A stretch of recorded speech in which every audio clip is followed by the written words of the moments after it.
Good afternoon. It is a beautiful day in Austin, Texas, so I would encourage each of you to get out of here as soon as you can and enjoy it while it lasts. I first want to thank KLRU for hosting this event today. I've been here all day and I've taken notes, too many to write down on my palm, but I'll see if I can get through this. But I wanted to thank you because they have been such a great partner to us in education. You know, they're a natural ally to public education because our missions are very similar. And not only what you're doing today, but in the work that we are doing with Project Share and online learning, I think that's going to be a powerful new resource for our teachers and students. So we started off today with a parent's perspective. My longtime friend, Representative Strama, talked about his kids. And I'll give you my own perspective as a parent. I'm in a little bit different place than Representative Strama. His children are very young. Mine are completing high school and old enough to talk back, and they do. But I do remember the day that I dropped my child off for the first time at a child care center. And I will relate to you that that is an unnatural act for a parent, handing your child to someone you don't know. And the scariness of leaving your child for the first time. You saw Russ Whitehurst in his bus picture, that first day of kindergarten. What will become of my child? Are they ready? And as educated people, you would think we would know. But I didn't know, and I have a law degree, and I did not know whether my kids had the skills necessary to be successful when they entered kindergarten. And I think that's something that we are trying to correct through team and the work that we're doing at the State Center. An even scarier proposition to me was to call around to schools and say, my daughter will be entering school soon. What should I be doing with them? What should they know and be able to do to be successful in school? And in many cases, they would call you back and say, don't worry about it. We'll take care of it when they get here. That's too late. So I think that the work that we're doing to make sure that regardless of which silo you're in, Head Start, subsidized childcare, public school pre-K, that you're building on those core content standards is essential to our success in the future. And my involvement in pre-K goes back not just with my own kids, but from a policy perspective back to the year 2000 when former Secretary Margaret Spellings was heading off to Washington, D.C. after the 2000 elections. And she and I were talking, and she said, you know, if you really want to do something in early childhood education, you need to go talk to Susan Landry.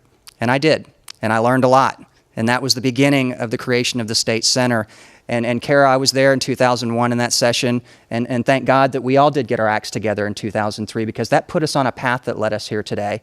And I'm very proud of that work, and I look forward to working on it next session because it has been a bipartisan effort. This has not been one side having their say. We've all come to the table, we've compromised, we've respected the rights of each individual group and brought them all to the table, and that is a rare thing, and it's something we need to hang on to. And the process that we developed, I'm harking back to what Dr. Landry said, when she talked about the monitoring of the kids and the assessment of the kids. Note what was not said. It was not a standardized testing regime. You know, we didn't want to introduce 4-year-olds to the world of standardized testing. So it was much broader than that. And I think that's a strong suit. And looking at what we had in kindergarten and using the Texas Primary Reading Inventory to find out where those children were in their pre-K setting, and if there were shortcomings, sending assistance, sending resources into those pre-K centers and making sure they had the resources to prepare kids for school. That is something that I think is extraordinary. And it was said earlier, how do you get pre-K, Head Start, and subsidized childcare to work together? And I don't think there's any one answer to that. There is no destination there. It is constantly a journey. And I think that I was pleased to hear Dr. Fuller say that Texas was further down the road because I do value the work that we have done, and I think we have made a lot of progress. One thing that was not mentioned today, and we talked about potential expansion in the future of early childhood education.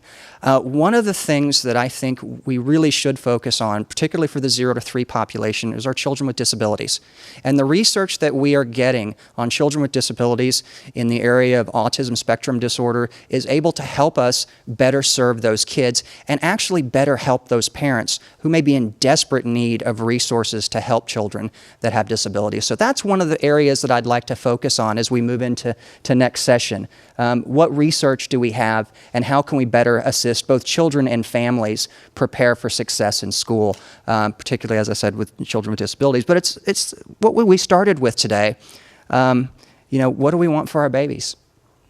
What do we want? We want quality education for all kids. I started this process with the simple idea that every child entering kindergarten, gosh, shouldn't they know their letters, their numbers, their colors, their shapes, and how to write their own name? Simple idea. Trying to get that implemented on a system-wide scale in a state the size of Texas was enormous. But I'm proud of the fact that we are here today having this conversation and that we've come as far as we have. So what did we hear today? And how can we act upon it? Kara, you said this is not easy work. Boy, are you right. But it's necessary work. It's essential work. If we are going to spend between $2 and $3 billion in a biennia on some type of early childhood education, we ought to be able to show the public an outcome. We cannot ask for their continued support and resources unless we show them the value for the investment. And I think that the work that we're doing here will help us do that. We heard Russ Whitehurst say that advantages accumulate and so do disadvantages. Now that is a powerful statement for me, because as I look from a policy perspective, if you look around education in Texas this year, we will spend about $57 billion in K-12 education. $57 billion. The major policy drivers of that $57 billion are designed to negate the effects of poverty. Compensatory education, Title I, many of the formula drivers that we have are designed to negate the effects of poverty. And as our poverty population grows, those levers are going to have to grow and evolve with that. But think about that, $57 billion to negate the effects of poverty in a $1 trillion economy. Is that enough? Is it too much? Is it just right? Or are we utilizing those resources to the best of our ability? And that's why I'm pleased the legislature has a select committee on school finance, and we're going to have that conversation on how to better utilize the resources that the public entrusts us with.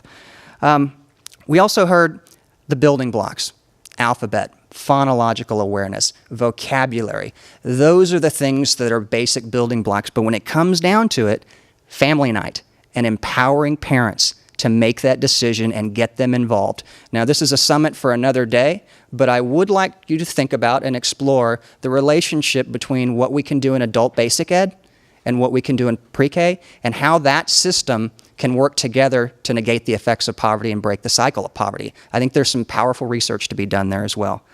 And finally, it was said that our pre-K system is not established yet. Now, I find that to be extraordinarily exciting, because we can take the research, we can take the data, and build a system so that we don't have to force it to change. One of the things that you have struggle in public education is the resistance to change. We've got an opportunity here to develop an integrated system that respects the rights of parents to make choices about their kids' education, but that also provides the best service system for our state. And as our state does grow, doubling in population, the number of kids in poverty, the number of English language learners, the number of special education children, we are going to have to utilize all of these resources in order to maintain our place in this country and in the world, but we're really going to have to propel it ahead if we're going to achieve the college readiness level, the level of excellence that I think the public and the legislature are going to demand from our system. And with that, I think we have time for some Q&A. But I would also like to simply offer up, you've got a chairman of a very powerful committee here, so feedback would be great, not just questions. Questions are wonderful, but what actionable policy steps would you all like to see so that we can take that back with us? And I will open it up from there.